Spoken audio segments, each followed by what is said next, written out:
Imaginez, en juillet 1973, Bruce Lee, la légende absolue des arts martiaux et du cinéma, est au zénith de sa gloire, sur le point de révolutionner Hollywood avec Enter the Dragon.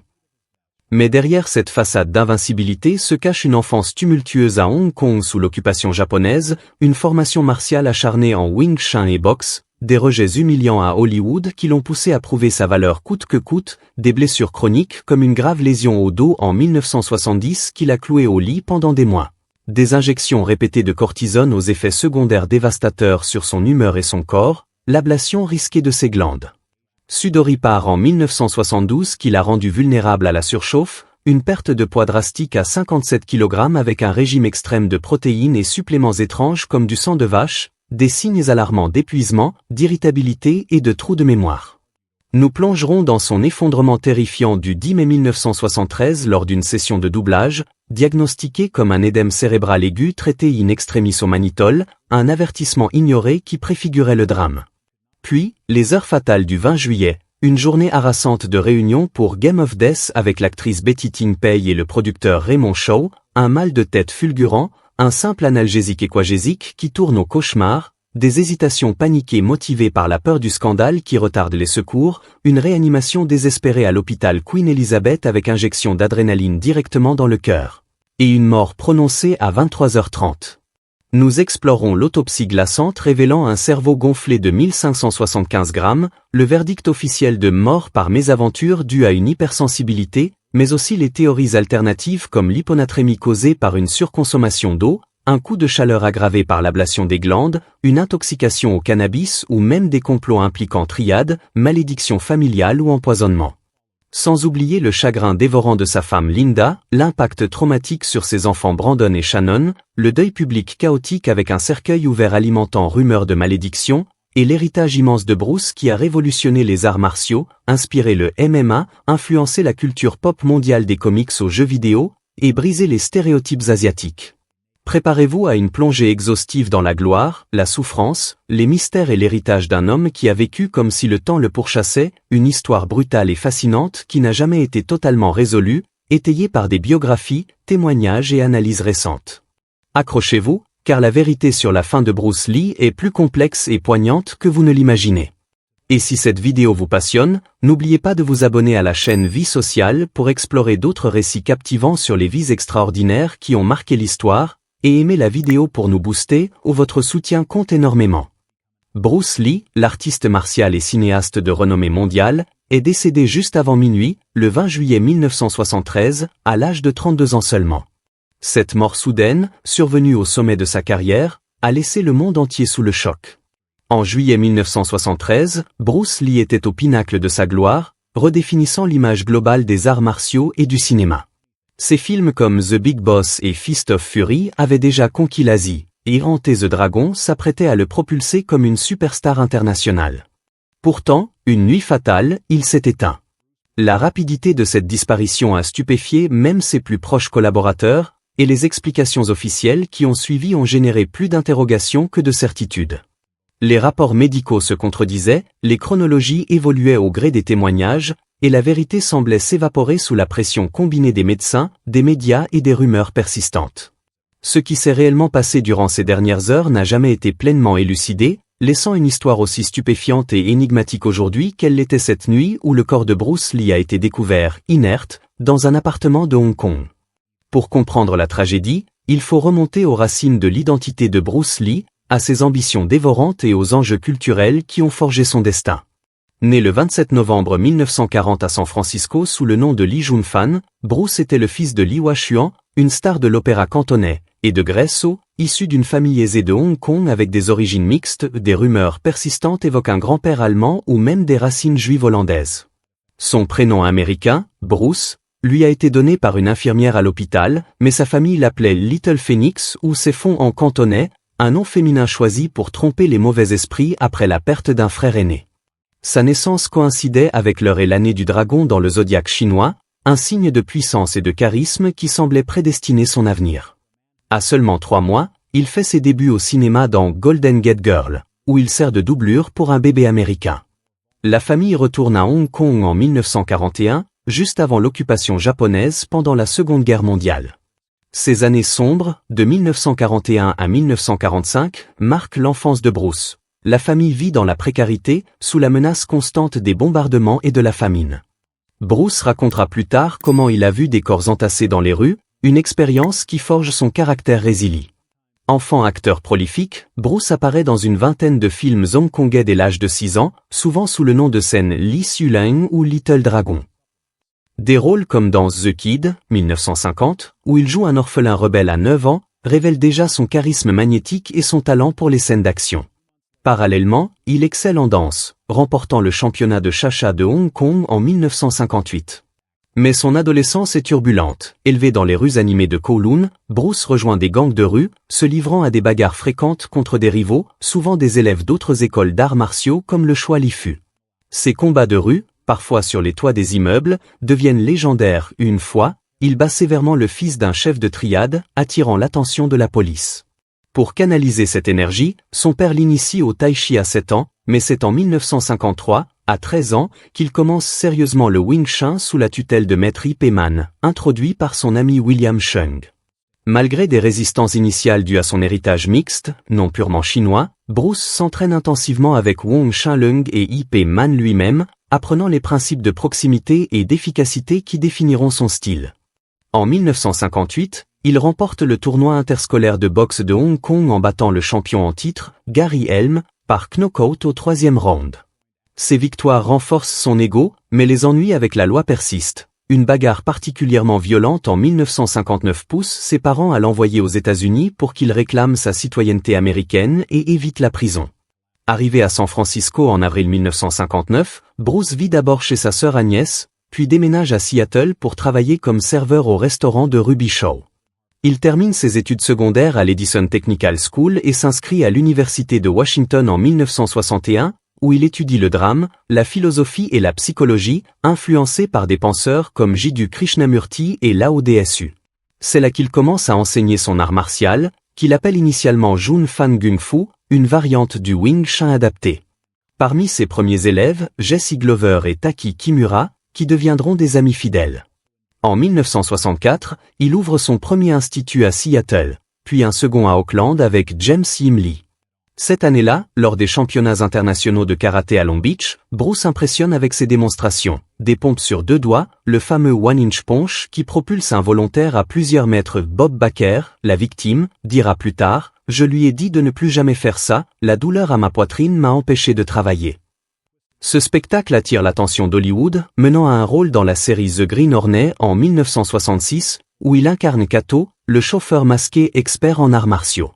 La série, bien que de courte durée, 26 épisodes, popularise les arts martiaux asiatiques aux États-Unis et marque des crossovers avec Batman. Bruce ralentit ses mouvements pour les caméras et s'entraîne avec des cascadeurs comme Gene Lebel, apprenant des techniques de judo. Cependant, Hollywood est un mur pour Bruce.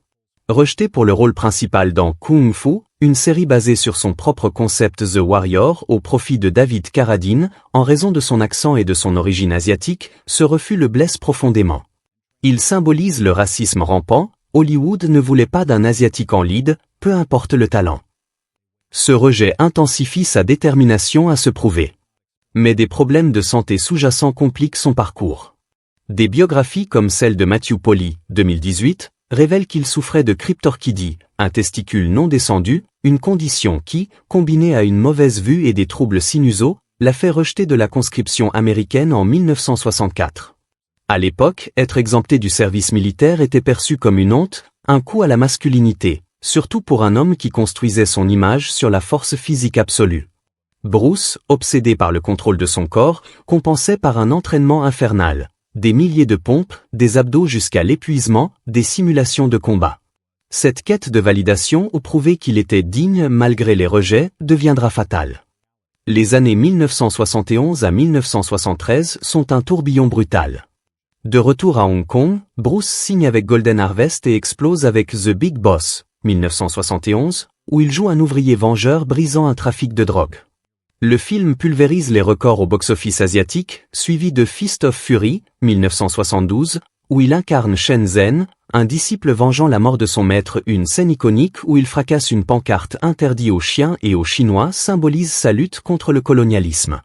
Puis, The Way of the Dragon, 1972, qu'il écrit, réalise et joue, culminant avec un duel épique contre Chuck Norris au Colisée de Rome. Ses succès le placent au sommet, mais à quel prix? Il écrit, chorégraphie, dirige, enseigne et exécute ses cascades, jonglant entre Hong Kong et les États-Unis. La pression est immense. Il porte les attentes de sa famille, sa femme Linda et ses enfants Brandon et Shannon, de ses élèves, comme Dan Inosanto, et de l'industrie cinématographique entière. Le stress est omniprésent, il pousse son corps comme s'il était invincible, refusant toute faiblesse. Au lieu de reposer, il expérimente des traitements, injections de cortisone pour la douleur, suppléments protéinés, et même des remèdes bizarres comme des mixtures de sang de vache pour booster l'appétit. Dans son esprit, chaque seconde compte, le repos est une perte de momentum. Cette ascension fulgurante crée des attentes monstrueuses, mais la gloire masque des pressions invisibles. Bruce devient irritable, sujet à des sautes d'humeur, effet secondaire des stéroïdes et de l'épuisement, selon des témoins. Son poids chute à 57 kg en 1973, avec un pourcentage de graisse corporelle estimé à moins de 1%, le rendant vulnérable. Colligues note des trous de mémoire, de la fatigue chronique. Pourtant, il continue, testant les limites physiques. La douleur qui le suit jusqu'à la tombe commence en 1970. Lors d'un exercice d'haltérophilie Good Morning avec 125 livres, il se blesse gravement le nerf sacral du bas du dos. Les médecins prédisent qu'il ne pratiquera plus jamais les arts martiaux. Pour Bruce, dont l'identité repose sur la maîtrise corporelle, c'est un cataclysme. Cloué au lit pendant des mois, il endure une douleur chronique qui altère son sommeil, ses mouvements, son entraînement. Pour soulager, il reçoit des injections de cortisone répétées. Ce stéroïde réduit l'inflammation mais, à long terme, supprime les surrénales, affaiblit l'immunité, perturbe l'équilibre hydrique et salin, et affecte l'humeur, irritabilité, oubli, saute d'humeur. Des biographies comme Bruce Lee, A Life de Matthew Polly notent qu'il devient plus tendu post-blessure, signe d'effets secondaires cumulés à la fatigue. Une autre décision aggrave son état. En 1972, obsédé par son image à l'écran, il fait enlever chirurgicalement ses glandes sudoripares sous les aisselles, car il déteste l'apparence de la sueur. L'opération réduit la transpiration supérieure, mais dans un climat humide comme Hong Kong, sous les lumières chaudes des studios, et avec des entraînements intenses, cela le rend prone à la surchauffe et à l'épuisement thermique. Des experts, comme dans l'article de 2018 de History.com, pointent cela comme un facteur clé dans sa vulnérabilité à un coup de chaleur. Son régime est alarmant. Boissons protéinées, suppléments, et peu de nourriture solide, altérant potentiellement ses électrolytes. En 1973, il pèse 125 livres, maigre au point d'inquiéter. Des rumeurs évoquent une consommation de cannabis, trouvée dans son estomac à l'autopsie, et même de cocaïne via des lettres demandant des substances. Ces pratiques, combinées à un surmenage, révèlent un homme au bord du précipice, cachant des vulnérabilités terrifiantes au lieu de les affronter. Le drapeau rouge clignote le 10 mai 1973.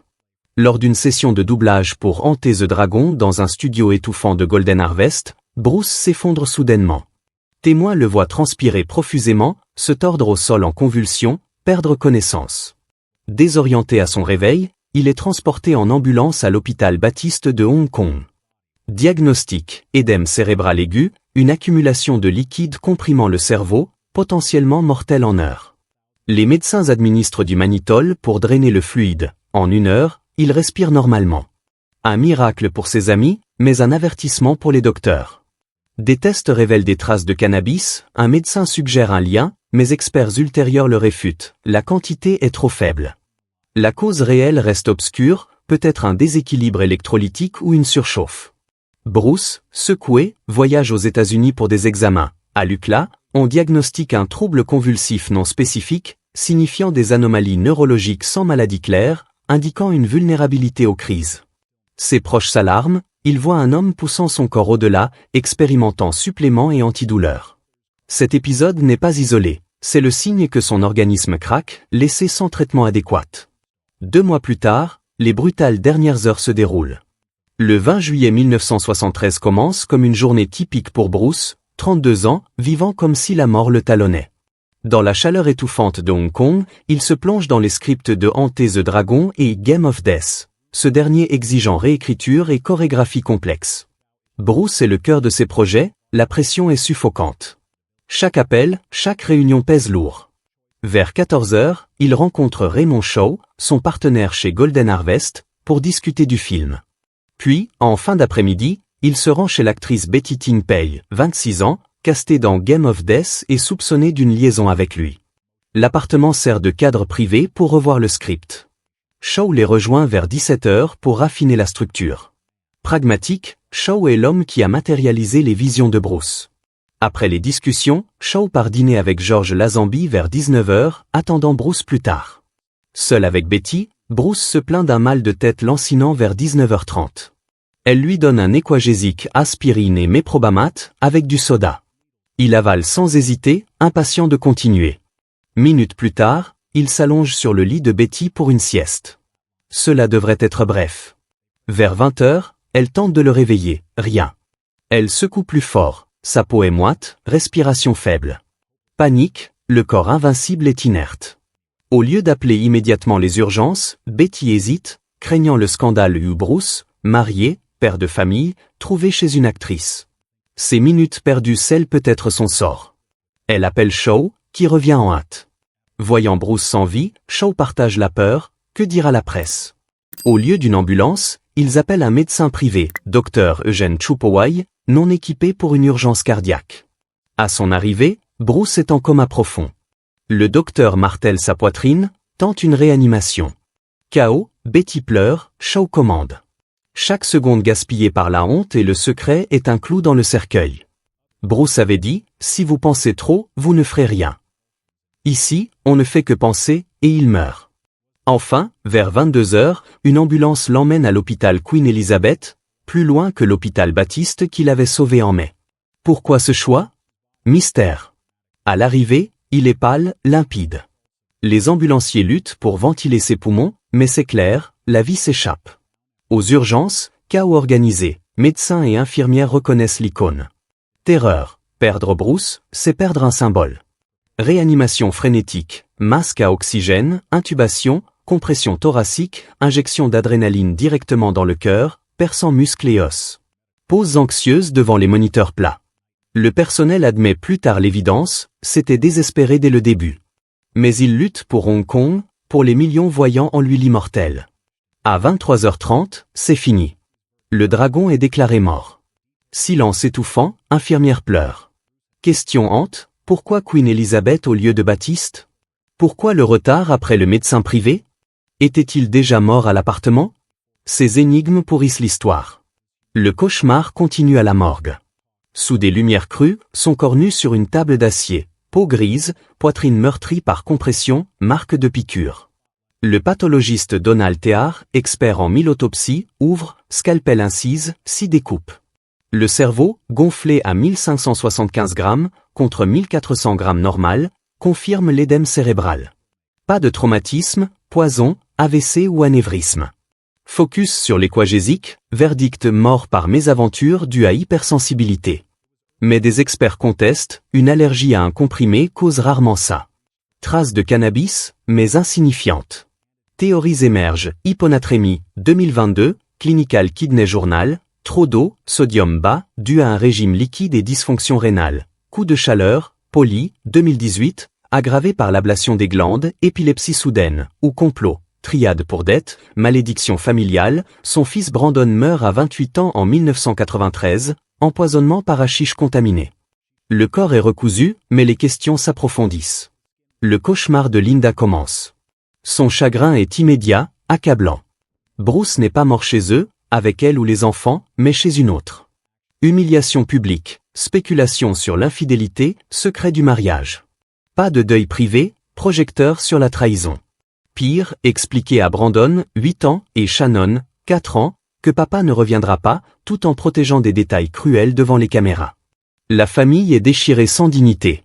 Puis, le deuil public, corps exposés en cercueil ouvert, en costume chinois des hantés The Dragon. Des dizaines de milliers pleurent dans les rues de Hong Kong, certains s'évanouissent. Son visage gonflé par l'embaumement choc, pas le guerrier, mais un mort altéré. Rumeurs, poison, malédiction, Bruce croyait aux forces maléfiques, rêvait d'une mort jeune. Le cercueil symbolise la peur. Enterré à Seattle le 25 juillet, avec pallbearer comme Steve McKean. L'héritage de Bruce est immense. Il fonde le Jeet Kune Do, influence le MMA, Dana White, père des arts martiaux mixtes, inspire comics, Shang-Chi, anime, Dragon Ball, jeux, Street Fighter, breakdance, parcours. Time le nomme parmi les 100 plus influents du XXe siècle. Ses films brisent stéréotypes asiatiques, influencent Bollywood, communauté noire. Posthume, Game of Death, 1978, série Warrior, 2019. Statue à Hong Kong, Bosnie, musée en Chine. Biopic comme Dragon, The Bruce Lee Story, 1993. Shannon gère la fondation Bruce Lee, promouvant son philosophie, sois comme l'eau, mon ami. Ironie, l'eau l'aurait tué, selon une théorie. Que pensez-vous des dernières heures de Bruce Lee? Croyez-vous à une malédiction, un complot, ou une simple tragédie médicale? Partagez dans les commentaires. Merci d'avoir regardé.